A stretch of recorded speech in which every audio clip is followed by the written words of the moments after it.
Hello friends, welcome to system link. आज का lecture जो कि एक प्रीवियस लेक्चर के साथ लिंक्ड है और बहुत ही इम्पोर्टेंट है, जो कि हम उनको एडमिसिबिलिटी ऑफ एस्टेरिक एल्गोरिथम है वो हम पढ़ेंगे।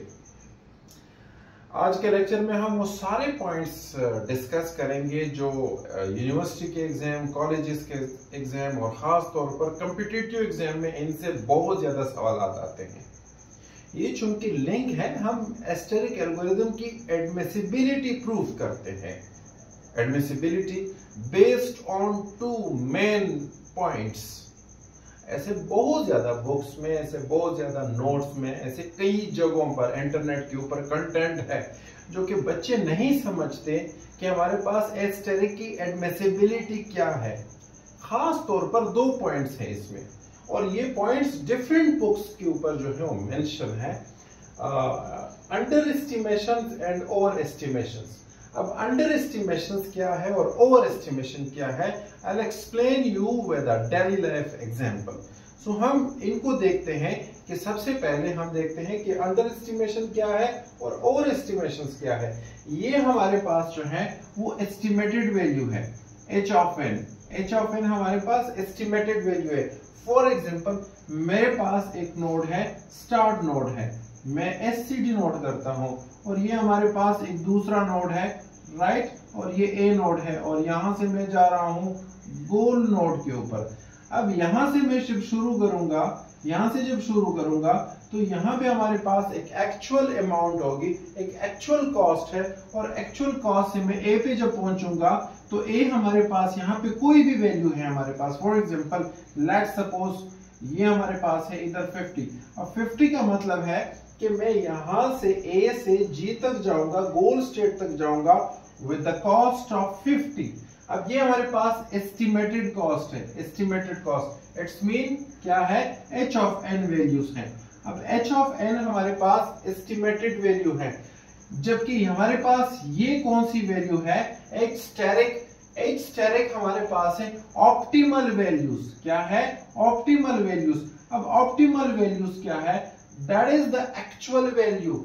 ये हमारे पास एक्चुअल वैल्यू है और ये हमारे पास एस्टिमेटेड वैल्यू है। एक्चुअल वैल्यू और एस्टिमेटेड या ऑप्टिमल वैल्यूज यानी एग्जैक्टली वो वैल्यूज हैं हमारे पास जो ऑलरेडी मेंशन है, हम इसको चेंज नहीं कर सकते।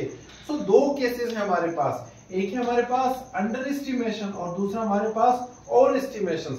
अंडर एस्टिमेशन अगर हमारे पास estimated value less than equal to its actual value, to its optimal value है, तो हम उस कंडीशन को कहेंगे कि ये अंडर एस्टिमेशन है। और दूसरा हमारे पास अगर h of n वैल्यू यानी estimated value is greater than it's actual value, is greater than it's optimal value, तो इस कंडीशन को हम कहेंगे कि ये और एस्टिमेशन है। डेली लाइफ एग्जांपल में आप लोगों को बता दूं, आसान है, बिल्कुल इजी है, आसानी से मैं आप लोगों को समझा देता हूं।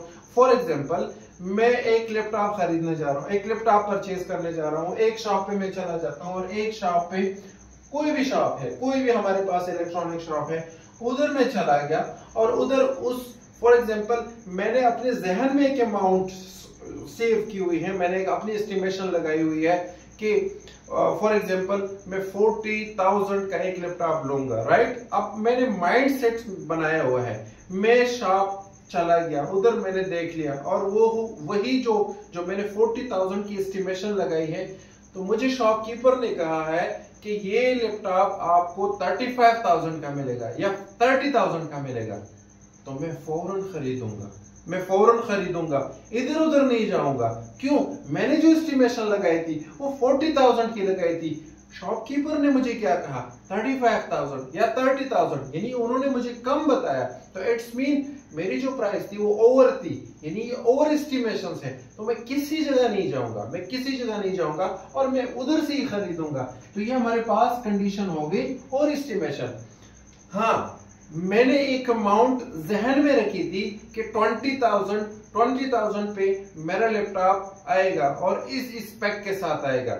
अब मैं उधर चला गया शॉप में और वहां पे मुझे शॉपकीपर ने कहा कि नहीं ये 35,000 का है, तो मैं क्या करूंगा, मैं दूसरे शॉप पे विजिट करूंगा, उधर देख लूंगा, फिर मैं तीसरे शॉप पे जाऊंगा, उधर देखूंगा, फिर मैं चौथे शॉप पे जाऊंगा, उधर देखूंगा। इट्स मीन मैं नोड टू नोड वेरी करूंगा तब तक जब तक मैं मीट ना कर जाऊं। इसको कहते हैं अंडर एस्टिमेशन। ये दोनों जो है एक्सप्लेन करेंगे, ये मैंने डेली लाइफ एग्जांपल बता दी, एक्सप्लेन करेंगे with the help of this graph. मैंने ग्राफ लिया हुआ है, उसमें 2 पॉइंट है, स्टार्ट और गोल, और 2 हमारे पास नोड है, अदर नोड है, राइट। इसकी जो कॉस्ट है 200 है और ये हमारे पास 200 है। It's mean h of n values 200 है, राइट, 200 है। और 40 हमारे पास ये गोल स्टेट तक लेके जा रहा है। सबसे पहले हम केस नंबर 1 देखते हैं, ओवर एस्टिमेशन। ओवर एस्टिमेशन में हम क्या करते हैं, वैल्यूज को ज्यादा ले लेते हैं। इट्स मीन हमारी जो वैल्यू होती है वो क्या होगी, वो ज्यादा होगी, मैक्सिमम होगी, यानी जो एक्चुअल वैल्यू होगी उनसे ज्यादा होगी। So let's suppose for example मैं एक वैल्यू ले लेता हूं h ऑफ a, राइट, और मैं ले लेता हूं h of a for example 80, और नेक्स्ट वैल्यू ले लेता हूं h of b that is 70, right. So generically हम ऑल इक्वेशंस को इस फार्मूले से, यानी f of n is equal to g of n plus h of n, यही फार्मूले से हम कॉस्ट को फाइंड आउट करते हैं, और जो मिनिमम कॉस्ट हुआ तो हम उनको ही पकड़ लेते हैं और उसी तरह जो है वो हम चल पड़ते हैं, राइट। तो ये हमारे पास इधर मैंने ये वैल्यू ले ली, राइट, यहाँ ये वैल्यू। अंडर एस्टिमेशन में मैं क्या करूंगा, अंडर एस्टिमेशन में मैं स्मॉल वैल्यू लूंगा। लेट्स सपोज सपोजिशंस करते हैं। तो ये हमारे पास h ऑफ n वैल्यू यानी h ऑफ a मैं ले लेता हूं फॉर एग्जांपल 20, और h ऑफ b मैं ले लेता हूं फॉर एग्जांपल 10। तो ये मैंने मिनिमम वैल्यू लिया, राइट। ये अंडर एस्टिमेशन है, केस नंबर 2 अंडर एस्टिमेशन। दोनों को आप लोगों ने मिक्स नहीं करना, ये बहुत ही आसान है, लेकिन अक्सर औकात जो है ये कुछ स्टूडेंट इसको मिक्स करते हैं, और खास तौर पर वो स्टूडेंट जो यूनिवर्सिटी के स्टूडेंट्स हैं, दोनों चीजों को वो पैरेलल लेके चलते हैं, या तो उनको उलट समझते हैं, या तो फिर वो अंडर को ओवर और ओवर को अंडर पे कंसीडर करते हैं। तो ऐसा बिल्कुल हरगिज ना कीजिएगा। डेली लाइफ एग्जांपल मैंने आप लोगों को समझा दिया। तो ओवर एस्टिमेशन क्या है कि हमने जो प्राइस है वो हमने ले ली 80 एंड 70, ये एट्स ओनली सपोजिशन, ये सपोजिशन है, और यहाँ पे h ऑफ a और h ऑफ b हमारे पास 20 एंड 10। अब मैं जा रहा हूं s से लेकर b, s से a तक, राइट, और a से g तक, राइट। तो हमारे पास वैल्यूज हैं, इनको पहले इनकलकेट कर ले, राइट। s से मैं जा रहा हूं a, क्या है 200 है, 200 प्लस 80 क्या हो गया 280। नेक्स्ट b, s से b में जा रहा हूं, क्या है 200 प्लस 70, 200 प्लस 70 दैट्स मीन 270। तो मैं पाथ कौन सा चूज करूंगा, डेफिनेटली मैं ये पाथ चूज करूंगा। क्यों, वैल्यू सबसे मिनिमम ये है, राइट, मिनिमम वैल्यू ये है। तो मैं यानी ये पाथ मैंने चूज कर लिया। अब जब मैंने ये पाथ चूज कर लिया तो इनको हम क्या करते हैं, इनको हम देखते हैं, इनको यानी इस फार्मूले के तहत इनको सॉल्व करते हैं, सॉर्ट आउट करते हैं। हमारे पास f of n, right, g of n plus h of n। So g of n value क्या है 200 है, plus h of n value क्या है 50 है। तो ये हमारे पास वैल्यू आ गई 250। तो जब 250 आ गई, नेक्स्ट हमारे पास 240 आई थी, तो ये हमारे पास 250 वैल्यू आ गई है। अब नेक्स्ट हम मूव नहीं करेंगे, क्यों, हमने वैल्यू ओवर ली थी, और ओवर के साथ हमारे पास जो है यहीं पे कंक्लूड हो जाता है। इट्स मीन जो हमारे पास लैपटॉप हमने एस्टिमेट लगाया था कि ये 30,000 का है और वो हमें 20,000 का मिल रहा है, तो वहीं पे हम उनको वाइंड अप करके पैसे दे देते हैं और हमने पिक कर लिया। सो अब केस नंबर 2 क्या है? केस नंबर 2 स्लाइटली डिफरेंट है। डिफरेंट का क्या मतलब कि हम नोड टू नोड हम वेरी करेंगे, हम मूव करेंगे। सो केस नंबर 2 में अंडर है, राइट? सो एस से ए तक और एस से बी तक। सो एस से ए, राइट, हमारे पास क्या है 200 प्लस ए क्या है 20, दैट इज 220। फिर एस से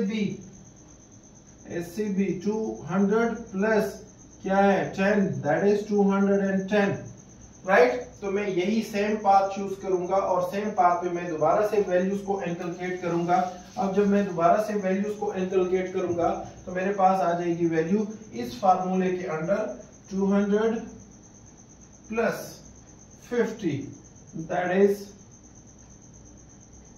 250। सेम वैल्यू आ गई मेरे पास। अब जब सेम वैल्यू आ गई है तो मेरे पास क्या है, ये ओवर है, ये वैल्यू क्या है, ओवर है। सो मैं यहीं से क्या करूंगा, यहीं से बैक ट्रैक करूंगा और मैं बताऊंगा नहीं मेरे पास एक और नोड भी है, मैंने चलना है, मैंने मूव करना है। तो नेक्स्ट वैल्यू जो मैं मूव करूंगा तो वो हमारे पास है एस से ए, और एस से ए मेरे पास जो वैल्यू बनती है वो 200 प्लस 40 बनती है, दैट इज 240, और 240 में देख लूंगा। अब जब मैं 240 गोल पॉइंट तक आ जाता हूं तो गोल पॉइंट का क्या है, एफ ऑफ एन हमारे पास आ जाता है जी ऑफ किस चीज का, एच का, राइट, प्लस एच का एच, राइट। तो ये हमारे पास आ जाएगी। तो हमारे पास 240 प्लस 0, हम ऑलरेडी 0 कंसिडर करते हैं, गोल स्टेट हमारे पास 0 ही होता है। तो हमारे पास 240, इट्स मीन 250 से 240 क्या है, बेटर है। इसलिए हम क्या करते हैं, अंडर एस्टिमेशंस में हम मूव करते हैं टिल हमें मिनिमम से मिनिमम वैल्यूज ना मिले, राइट। अब फायदा क्या है अंडर एस्टिमेशन और ओवर एस्टिमेशन का? फायदा क्या है? अंडर एस्टिमेशन आपको ऑप्टिमल सोल्यूशन दे रहा है। क्यों? ये विजिट कर रहा है फ्रॉम नोड टू नोड, ये वेरी कर रहा है फ्रॉम नोड टू नोड, और जहां इनको वैल्यू मिले तो वो क्या करता है, रिटर्न करता है, ऑप्टिमल सोल्यूशन दे रहा है। ओवर एस्टिमेशन ऑप्टिमल सोल्यूशन नहीं दे रहा, वो आपको गुड सोल्यूशन दे रहा है। होप्स हो कि आप लोगों को ये सारे पॉइंट्स क्लियर हो। अगर फिर भी किसी पॉइंट्स पे कोई मसला है तो कमेंट सेक्शन में लाजमी तौर पर अपने क्वेश्चन जो है वो पूछ लीजिएगा, वी विल आंसर यू, और नेक्स्ट जो है वो लेक्चर में फिर मिलते हैं। Thank you.